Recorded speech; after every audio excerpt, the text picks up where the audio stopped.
দিন গেল, মাস গেল, বছরও গেল, কত কিছু দেখলাম।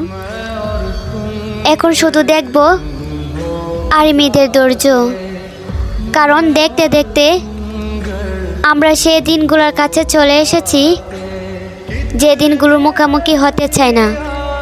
বিটিএস জিস ব্র্যান্ড আর তাদের পাশে অন্য কোনো নারীকে দেখা, যারা কিনা আমাদের বলবে আমাদের সাত রাজা শুধু একান্তই তাদের। কিন্তু সময়ের স্রোতে আমাদের ওই দিনগুলোর কাছে এনে দিয়েছে। একদিক দিয়ে অনেক খুশি, জামাইরা ফিরে আসতেছে, আরেক দিক দিয়ে তাদেরকে হারানো ভয়। বেস্ট এতটুকু আর্মিদের রাতের ঘুম কেড়ে নিয়েছে। তাহলে ভাবো সেদিন কি হবে, যেদিন সত্যি সত্যি তাদেরকে হারিয়ে ফেলবো।